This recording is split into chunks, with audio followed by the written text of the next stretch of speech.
Doctor ہما بقائی صاحبہ ذرا ہمیں سمجھائیں, ہمیں ایجوکیٹ کریں. ویسے بھی آپ بڑا آج کل بچوں شچوں کو ڈانٹتی شانٹتی رہتی ہیں اور ہم نے سوشل میڈیا پہ بڑا دیکھا ہے آپ کو, لیکن ہمیں تھوڑا سا ایجوکیٹ کریں کہ یہ جو اس وقت سچویشن چل رہی ہے اس میں اگر یہ کہا جائے کہ جناب امریکہ آن اٹس اون کوئی بھی کسی دوسری ملک میں جا کے اپنے آپ کو انوالو نہیں کر سکتا, لیکن اس کو ذرا یہ جو کہتے ہیں نا سیکیورٹی پالیسی یو ایس نے جو بنائی ہے, کیا کہتے ہیں جی اس کو, national security policy, national security policy کو ذرا ذہن میں رکھ کے وہ جن ایریاز کو انہوں نے آئیڈینٹیفائی کیا ہے اس کو اپنی جگہ, لیکن مڈل ایسٹ کی اگر میں بات کروں تو وہاں پہ اکیلے یہ سولو فلائٹ نہیں لے سکتا ہے. کیا یہ صحیح ہے یا غلط ہے, اور کیا ہم دوسری سپر پاور کی طرف دیکھ سکتے ہیں, کوئی اور دوسری سپر پاور یہاں پہ ان کو ریپلیس کر سکتی ہے اسپیشلی ان دس ایریا جی, ان دس ریجن؟ دیکھیے ایک بات تو واضح, یہ جو سٹیٹس کو وار سے پہلے تھا وہ irretrievable ہے, ہم دوبارہ اس پہ نہیں جائیں گے. اور وہاں جو سب سے میجر چینج آئے گی وہ ہوگا سیکیورٹی آرکیٹیکچر ویسٹ ایشیا کا. اور اس کی شروعات اس وقت ہو گئی تھی جب سعودی عربیہ نے انیشیٹو لیا تھا پاکستان کے ساتھ ایک اپنے سیکیورٹی پیراڈائمز کو انسٹیٹیوشنلائز کرنے کا. جی. اور ان سم ویز اس وقت جو پاکستان کے پاس یہ اسپیس ہے جہاں یہ اتنی مشکل ڈپلومیٹک فٹ ورک کر پایا ہے کہ آج ہم اسلام آباد میں یہ سب کچھ ہوسٹ کر رہے ہیں, اٹ از لارجلی بیکاز اس کے پاس ریاض میں بھی لیوریج تھی, تہران میں بھی لیوریج تھی, اور پھر اس نے چائنا کو انگیج کیا. چائنا پہ کا جو تہران پہ انفلوئنس ہے اس کو استعمال کرتے ہوئے ٹو میک دس ہیپن. تو یہ it was not an easy fat.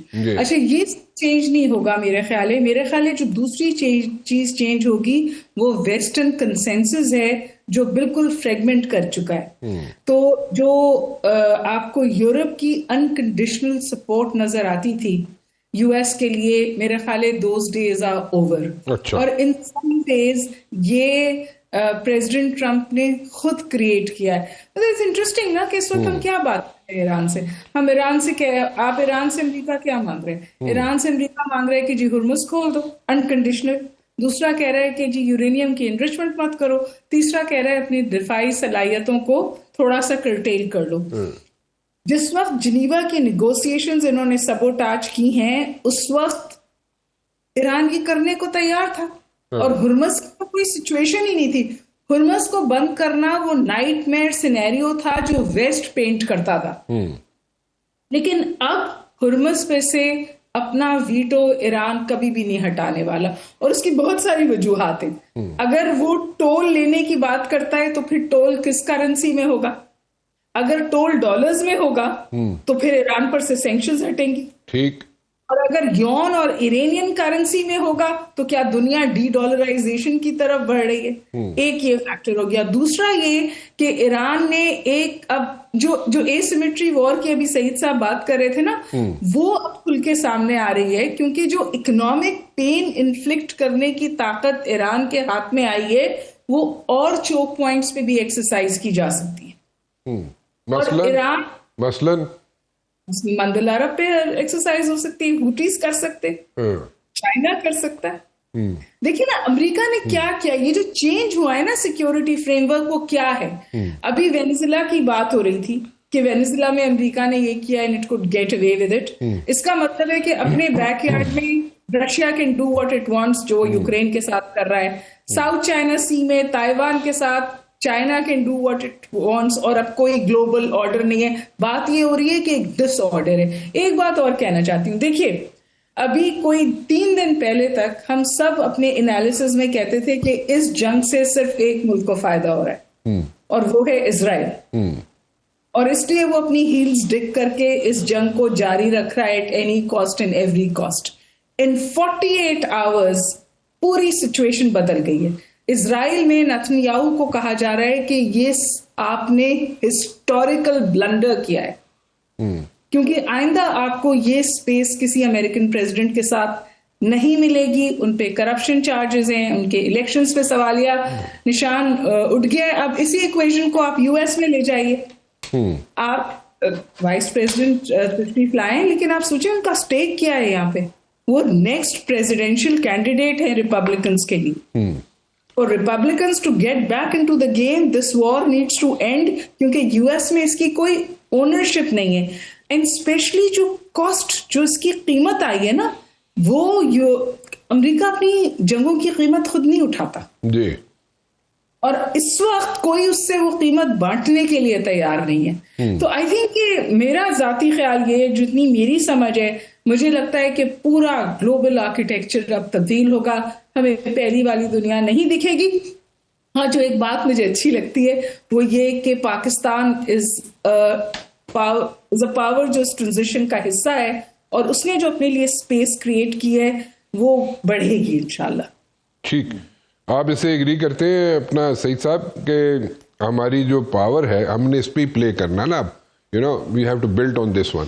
ٹھیک ہے, اب آئندہ آنے والے دنوں میں اسی پہ بلڈ کریں گے ہم چیزیں. تو ایک تو ہم سکسیزفلی اس کو بلڈ اپ کر سکیں گے, ون. سیکنڈلی مجھے یہ بتائیں کہ یہ جو ایگریمنٹ ہے اگر ہوتا ہے کل کو پرسوں کو, جب بھی جوائنٹ اسٹیٹمنٹ آتی ہے امریکہ کی, ایران کی, کوئی جوائنٹ اسٹیٹمنٹ اگر آ جاتی ہے, تو پھر اس کو یونائٹڈ نیشن کا چیپٹر 6 کی مہر لگا دی جائے تو وہ ایک بائنڈنگ نہیں ہو جائے گی؟ جی, میرے خیال میں ہم تو, میں یہ کہوں گا کہ خوش قسمتی یہ ہم سب کے لیے ایز اے پاکستانی کہ ہم ایک ایسے عہد میں جی رہے ہیں کہ جس میں پاکستان ایک ورلڈ میں ایک پیس میکر کے طور پہ سامنے آ رہا ہے. بالکل صحیح. اور ہم ہسٹری میں بہت سارے ڈکلیریشنز پڑھتے رہے ہیں, اور اللہ کرے انشاءاللہ وی آر ویری ہوپ فل کہ یہ اسلام آباد ڈکلیریشن بھی آئے.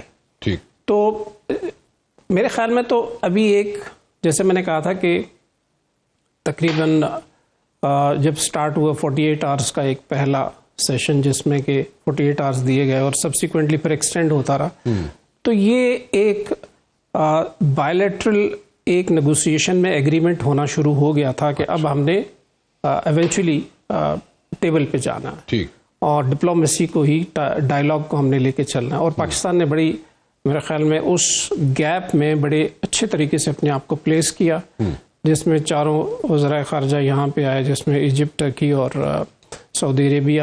وہ ایک آئی تھنک ایک ٹرننگ پوائنٹ وہاں سے سٹارٹ ہوا. پھر اس کے بعد چائنا بیچ میں آیا, اور اس کا جو 5 پوائنٹ کا ایک ایجنڈا ڈیولپ کیا گیا, اس کا پہلا پوائنٹ تو یہی تھا کہ سیز فائر, ٹھیک, and then come for the table. تو آئی تھنک اس کے اندر بھی یہ چیز امبیڈڈ ہے, جو کہ 10 پوائنٹس ایران کی طرف سے آئے, اور سبسیکوینٹلی جے ڈی وینس کی جو پہلی گفتگو ہے آنے سے پہلے, تو انہوں نے 10 پوائنٹس کے ایجنڈا کی بات کی کہ اب بات کرنے کا جو بیس ہے وہ 10 پوائنٹ ہے. آف کورس اس کے اندر بہت ساری پلس مائنسز ہوں گی, ٹھیک. تو اس میں وہ والا پوائنٹ کہ اس ساری نیگوسیشنز کو ایک لیگل فریم ورک میں لانا ہے اور ایک اوتھینٹسٹی دینی ہے. تو اس کے لیے اسی کے اندر ایک پوائنٹ تھا کہ اس کو آپ نے جیسے کہا کہ چیپٹر 6 UN کا, جی, اس کے چارٹر میں اس کو لے کے آئیں گے, تاکہ جو بھی اس کا ایک کمیونیکے بنے گا اس کو پھر ایک لیگیلٹی انڈر UN دی جائے گی, تاکہ اس کا ایک پورا ورلڈ اوور اس کا ایک امپیکٹ بنے. یا آپ ذرا تھوڑا میری ٹائم سیکیورٹی کو زیادہ ہم سے سمجھتے ہیں, جیسے ڈاکٹر صاحبہ کہہ رہی ہیں کہ جناب جو باقی اسٹیٹ آف ہرمز تو ایک جگہ ہے, باقی جگہوں پر بھی ایران جو ہے اسرٹ کر سکتا ہے. وہ کون کون سی جگہیں جہاں پہ اسرٹ کر سکتا ہے اور کیسے کر سکتا ہے؟ اس کے ساتھ جو ایران کے ایریا آف انفلوئنس ہے ظاہر باب المندب ہے, اور باب المندب اس وقت زیادہ لائم لائٹ میں آ چکے, پہلے بھی تھا 2024 میں جب اٹیک کیا گیا اور اس وقت اس کو بند کیا گیا, تو وہ تو ایک ڈیمو تھا کہ یہ کیا جا سکتا ہے. اوکے. اور اس کے بعد سے یہ ایک الائی کے طور پہ انہوں نے اس کو, ایران نے اس کو رکھا. لیکن جب خارگ آئلینڈ کے اوپر, اب دیکھیں یہاں سے دیکھیں کہ جب آئی تھنک 8 مارچ کو ایران نے ڈکلیئر کیا تھا کہ ہم اسٹریٹ آف ہرمز کو بند کر رہے ہیں, ٹھیک, تو یہ تقریباً 10 دن ہو چکے تھے, ٹھیک ہے, اور اس وقت تک ایٹریشن کافی ہو رہی تھی. تو اب انہوں نے وہ, جیسے میں نے کہا کہ انہیں وہ داؤ لگایا جس کو میں کہتا ہوں اگر وہ آپ ایک انوکھی جاپنیز تھا, اور ہمارے جھارا صاحب کی ایک ہوئی تھی جس کے اندر وہ بعد میں انہوں نے اس کو نیک لاک لگایا تھا, تو اس کے بعد انہیں جب زور لگایا تو انہیں کندھا اتر گیا. یہ بھی تقریباً ایک نیک لاک لگ گیا ہے اسٹریٹ آف ہرمز کے حوالے سے. اور اس سے نکلنا بغیر اس کے نیگوسیشنز کے لیے ان کے بس کا روگ نہیں ہے.